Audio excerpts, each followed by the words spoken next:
Nossa próxima escola é o estoicismo, conhecido também como filosofia da coragem. Esta, com certeza, é uma das mais fascinantes escolas helenísticas, justamente por comportar elementos tão diferentes seguidores de sua filosofia. O estoicismo comporta caras como Epicteto, o Marco Aurélio e o Sêneca, um escravo aleijado, um imperador romano e um conselheiro do rei. Como uma forma de pensamento único pôde comportar três pessoas totalmente diferentes. Pessoas que acreditavam que viver estava diante das situações que eram impostas, sem reclamar delas. O estoicismo é uma escola que se desenvolve bastante durante o período helenístico, mas principalmente vai ter uma grande expansão no período romano. Ela é basicamente a escola da Roma Antiga. Logo, as ideias estoicistas variam muito de autor para autor. E o que eu vou te passar aqui é justamente um cerne geral daquilo que esses caras pensavam. Mas se você procurar bem, você terá um estoicismo desenvolvido pelo Marco Aurélio, o estoicismo desenvolvido pelo Sêneca e assim por vários autores romanos especificamente. Mas o que pensavam esses estoicos de tão maravilhoso?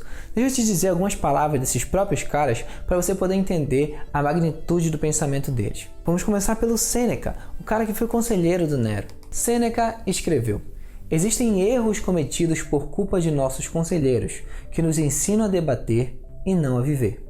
Há também erros cometidos pelos alunos, que vêm aos professores para desenvolver não suas almas, mas sua perspicácia. Assim, filosofia, o estudo da sabedoria, tornou-se filologia, o estudo das palavras. Aqui a gente já percebe uma coisa central dentro da filosofia estoica, a ideia de entender como o mundo está acontecendo, entender o erro das coisas. E aqui ele já começa a entender que o erro pode ter sido culpa dele mesmo ou o erro justamente de alguém que aconselhou ele. Ou seja, tanto o conselheiro pode errar, quanto o aluno, dependendo da sua disposição, também pode errar. Que é justamente esse o cerne da filosofia estoica, tentar compreender o mundo em que vivemos acima de tudo, para poder agir, para poder receber bem os impactos que a vida vai te dar. Agora preste atenção nessa frase. Não é o que acontece com você, mas é como você reage que importa.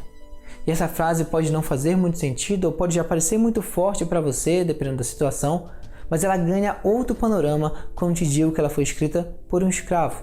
Epicteto, um escravo, que diante das condições mais terríveis da vida poderia ter todas as desculpas do mundo para poder reclamar da vida, diz que o que importa da sua vida é o que você faz com ela. Isso é o estoicismo.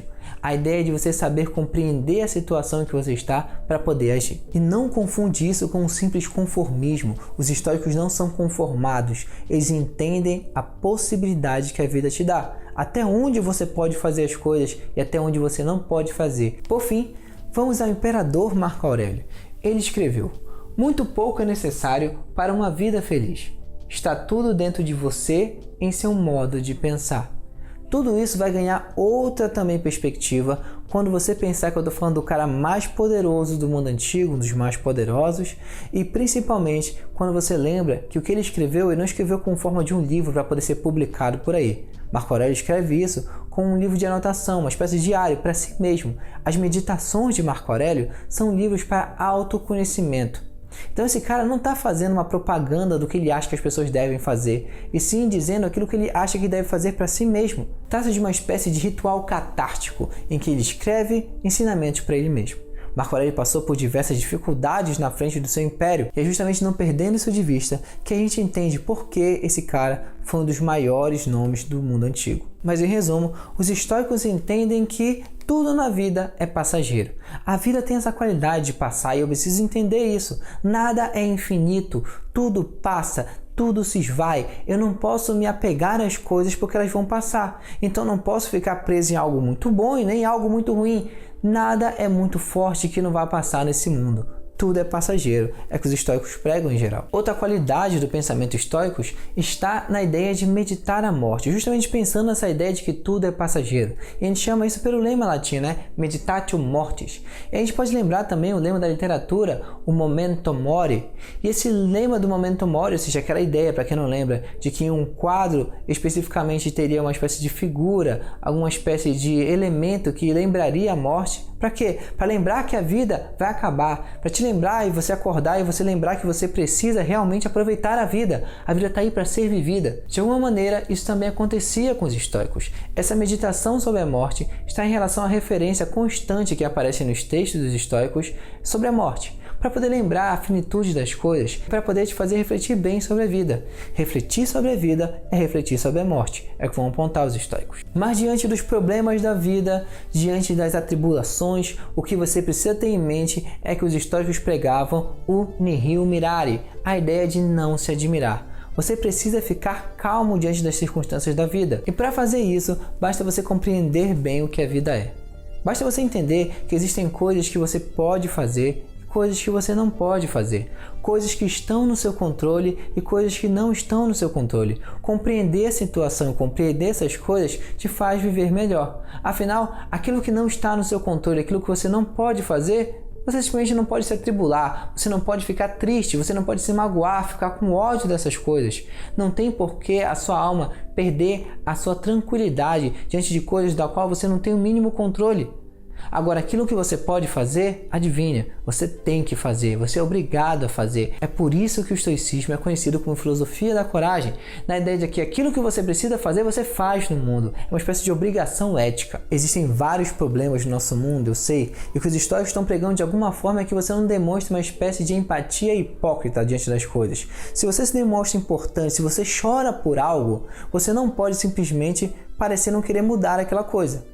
Tudo que você se importar, tudo que você colocar à disposição da sua alma, você precisa lutar para mudar. Então, nada daquilo que você vai fingir se importar, você simplesmente vai jogar de lado. Então, eu não vou fingir me importar com coisas que eu realmente não quero mudar. Se eu me importo com a fome na África, se eu me importo com a fome no Brasil, se eu me importo com o preconceito racial, eu faço algo para mudar. É o que os estoicos pregam. Agora, se realmente eu não quero mudar essas coisas, eu não me preocupo com elas. Eu não deixo elas tirarem a minha paz. Afinal, isso não estaria no meu controle. O legal dos estoicos é que eles deixam uma linha para a gente poder pensar. Qual o limite da humanidade? O que uma pessoa pode fazer? O que você pode fazer? O que todos nós podemos fazer em tempos como este de pandemia?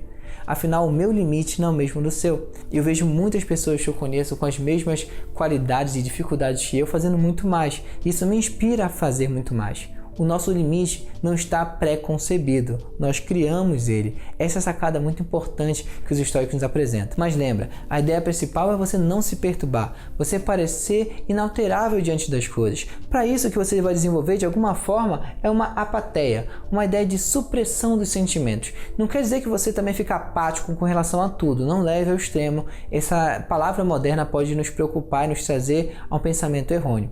O que ele está pregando aqui é uma espécie de controle emocional. Afinal, se a gente for descontrolado emocionalmente, rapidamente a gente vai perder nossa parte de espírito. Os estoicos também pregavam um desprezo pelos prazeres da vida. Os prazeres da vida não me fariam alcançar a ataraxia. Muito diferente do que a gente vai ver aqui com relação aos hedonistas e aos epicuristas. Por fim, os estoicos pregavam que nós deveríamos seguir as 4 virtudes do estoicismo, e são elas: a coragem, a justiça, o autocontrole e a sabedoria. Você pode aqui estar pensando que ser um estoico dá muito trabalho e que deve ser impossível, e eles mesmos entendiam isso. É normal entender, para os próprios pensadores estoicos, que o estoicismo é uma espécie de construção constante e não um estado de plenitude que se alcança. Um estoico completo poderia não existir, bastava ser um estoico em construção.